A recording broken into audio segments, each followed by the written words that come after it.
Hello everyone, welcome to our online classes. Today's lecture is for class 12th student. So let us start with the chapter number first of our physics part first student. This is the chapter number 1 of your unit number 1. Name is electric field and charges. Student, I have already learned that what is the mean of our unit electrostatics. Electrostatic का actual mean क्या होता है? It means the study about the phenomenons related to the rest charge, यानी कि रुके हुए charges के कारण जो भी फिनोमेनॉन्स होते हैं उनकी स्टडी किसके थ्रू की जाती है?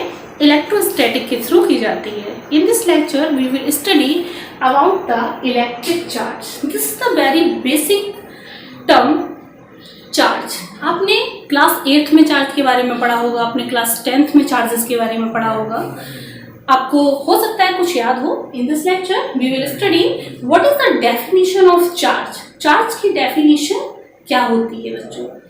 Then let's see the intrinsic property of fundamental particle of matter which give rise to electric force between objects is called charge. क्या लिखा है students? What says this definition? What is charge? Charge actual में होता क्या है?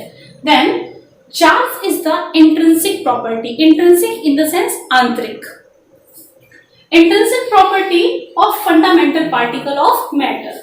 Matter का जो भी fundamental particle होते हैं, यानी कि smallest particles की एक इंट्रिंसिक प्रॉपर्टी होती है जिसके कारण which give rise to electric force, जिसके कारण वो क्या उत्पन्न करते हैं? इलेक्ट्रिक फोर्सेस को प्रोड्यूस कर सकते हैं बिटवीन द ऑब्जेक्ट्स, यानी किन्हीं दो तीन से ज्यादा ऑब्जेक्ट्स के बीच में जो भी फोर्स ऑफ अट्रैक्शन या फोर्स ऑफ रिपल्शन क्रिएट होता है या प्रोड्यूस होता है, उसको कौन प्रोड्यूस करता है?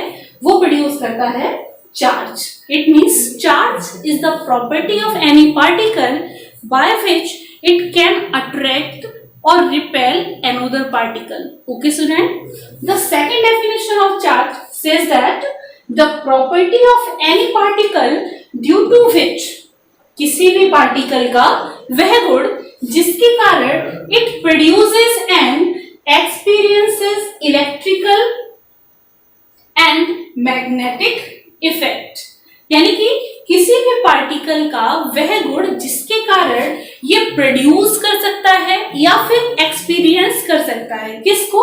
इलेक्ट्रिकल इफेक्ट्स को या फिर मैग्नेटिक इफेक्ट्स को. इस प्रॉपर्टी का नाम क्या है? चार्ज. आपको जो अच्छी लगती है, जो सरल लगती है, आप उसको याद कर सकते हैं. Okay student, now how many types of charges? Charges के कितने टाइप्स होते हैं?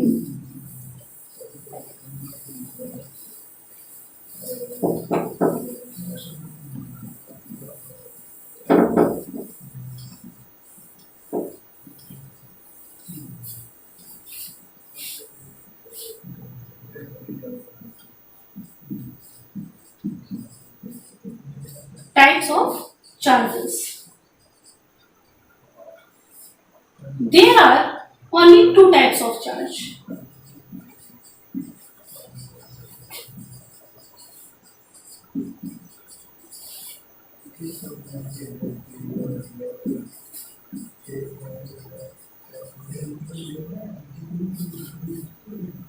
स्टूडेंट्स, चार्जेस के दो प्रकार होते हैं. First says that positive charge,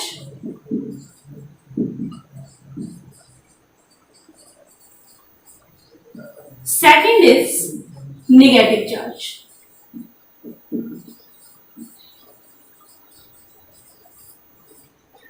positive charge को हमेशा हम प्लस साइन से रिप्रेजेंट करते हैं एंड नेगेटिव चार्जेस को हमेशा हम माइनस साइन से रिप्रेजेंट करते हैं. Like charges repel each other. Like it means एक जैसे चार्जेस हमेशा एक दूसरे को रिपेल करते हैं and unlike charges attract each other. How can they do it? अगर यहाँ पर एक और पॉजिटिव चार्जेस ड्रॉ कर दें तो इन दोनों के बीच में एक फोर्स ऑफ रिपल्शन लगेगा और उस फोर्स ऑफ रिपल्शन के कारण ये चार्ज इधर और ये चार्ज इधर चला जाएगा। सिमिलरली अगर हम दो नेगेटिव चार्जेस को पास लेकर आते हैं तो इनके बीच में भी रिपल्शन लगेगा, एक इधर और एक इधर आ जाएगा। बट अगर हम पॉजिटिव और नेगेटिव को पास लेकर आते हैं then they get attracted by each other. ये दोनों एक दूसरे से क्या हो जाएंगे, अट्रैक्ट हो जाएंगे। So we can say like charges repel each other and unlike charges attract each other. Okay student, let us move.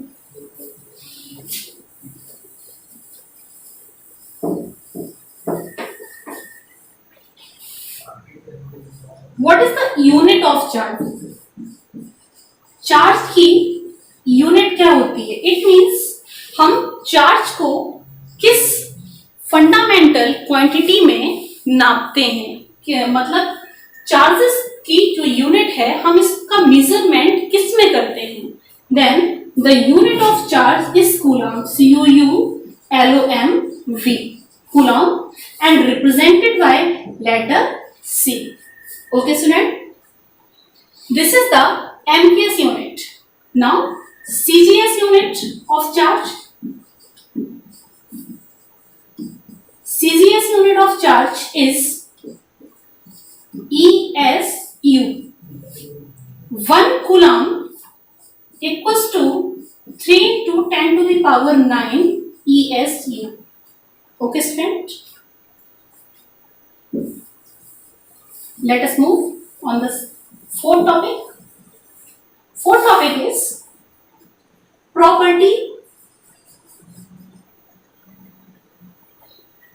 properties of charges.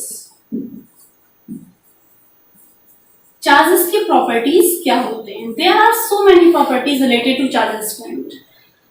First is charge हमेशा कैसा रहता है? कंजर्व्ड रहता है. इसका नेचर कैसा होता है? Conserved.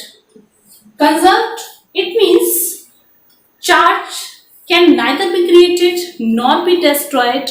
It can only be transferred from one body to another body, and the whole charge of this universe of or and the isolated system remain constant. ना तो इस यूनिवर्स का चार्ज कभी कम होता है और ना ही इस यूनिवर्स का चार्ज कभी ज्यादा होता है. So we can say charge is a conserved in nature. Charge is conserved in nature. Okay student? Second, transferable. Charge कैसा है? ट्रांसफरेबल है. It means one body to another body हम इसको ट्रांसफर कर सकते हैं. Third property is charge can create electric and magnetic field. यानी कि चार्ज हैज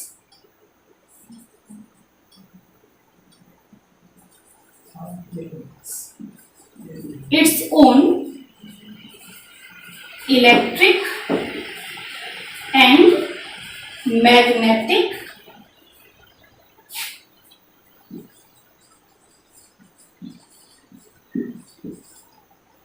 effects. चार्ज के अपने ही इलेक्ट्रिक एंड मैग्नेटिक इफेक्ट्स होते हैं.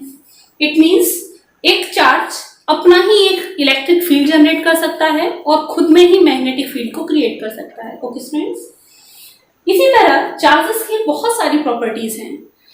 अ चार्ज हैज ऑलवेज मास. एक चार्ज में हमेशा मास होता है. अगर कहीं पर चार्ज प्रेजेंट है तो उसमें मास होना कंपलसरी है. It means without mass there is no charge exist in nature. Okay student, the smallest charge in our universe is electron. सबसे छोटा चार्ज क्या है स्टूडेंट? इलेक्ट्रॉन. वन इलेक्ट्रॉन की जो वैल्यू होती है, इसकी जो चार्ज की वैल्यू है, charge on electron is equals to 1.602 into 10 to power -19 coulomb. Charge को हम किसी भी बॉडी पर प्रोड्यूस कैसे कर सकते हैं students?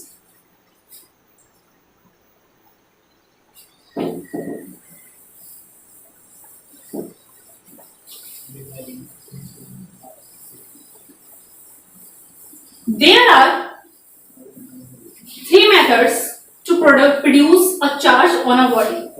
It means charging a uncharged body.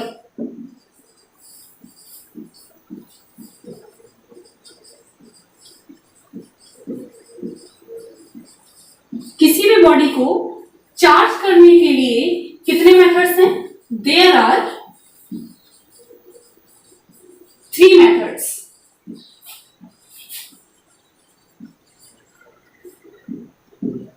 तीन मेथड है जिसके द्वारा हम किसी भी अनचार्ज बॉडी को चार्ज कर सकते हैं.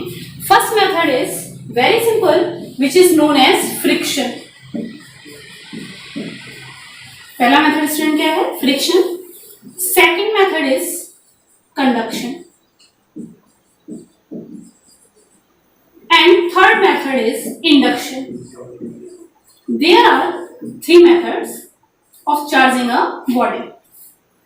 यहाँ पर फ्रिक्शन सबसे सिंपल मेथड है जिसे हम अपनी बेसिक लाइफ में बहुत ज्यादा यूज करते हैं. आप बचपन से एक प्रोसेस या कह सकते हो एक्सपेरिमेंट करते आ रहे हो कि जब भी हम किसी भी इंसुलेटेड मटेरियल को, फॉर एग्जांपल पेन या स्केल को अपने ड्राई हेयर्स में रगड़ते हैं और उसके बाद अगर हम उसे कागज के छोटे छोटे टुकड़ों के पास लेकर आए तो वो कागज के छोटे छोटे टुकड़े उसमें अट्रैक्ट हो जाते हैं. बिकॉज जो स्केल हमने अपने बालों में रगड़ा हुआ होता है वो कैसा हो जाता है? इलेक्ट्रीफाइड हो जाता है. इस मेथड को हम क्या कह सकते हैं? फ्रिक्शन. यानी कि आप कह सकते हो कि charging a body by the rubbing on the surface of another body. What happen in the process of the friction? Friction के प्रोसेस में ऐसा क्या होता है student? In the friction when we rub one body on the surface of another body, the electrons get transferred from one body to another body. जब भी हम किसी एक बॉडी को दूसरी बॉडी के ऊपर रगड़ते हैं तो क्या होता है स्टूडेंट? वहां पर इलेक्ट्रॉन्स का ट्रांसफर होता है. इट मीन्स एक बॉडी अपने अपर सरफेस के इलेक्ट्रॉन को लॉस कर देती है और दूसरी बॉडी उसी लॉस्ट हुए इलेक्ट्रॉन को गेन कर देती है. इस तरह जो बॉडी अपने इलेक्ट्रॉन को लॉस करती है उस पर पॉजिटिव चार्ज आ जाता है और जिसने लॉस्ट इलेक्ट्रॉन को गेन किया हुआ होता है उस पर नेगेटिव चार्ज आ जाता है. For example, in the friction if we rub a rod, glass rod,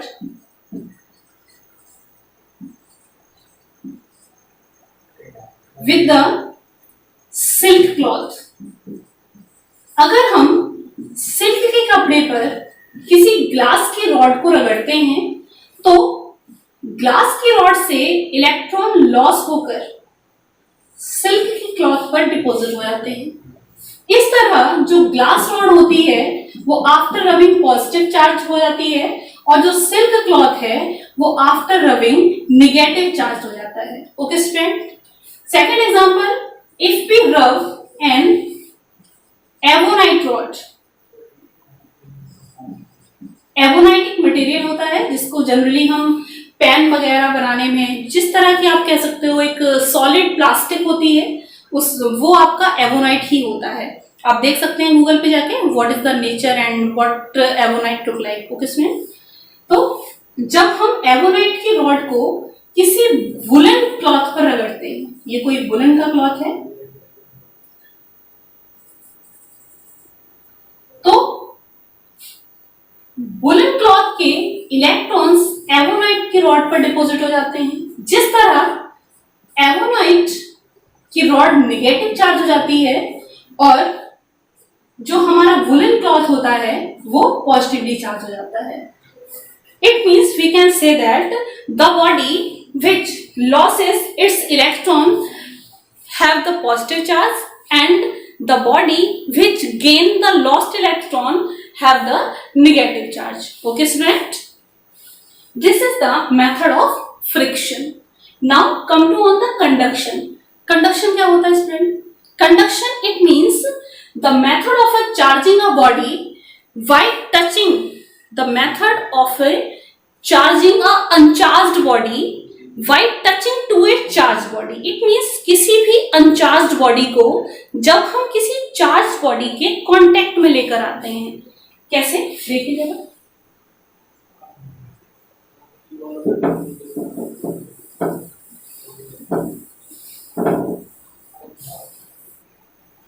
Suppose that this ball is charged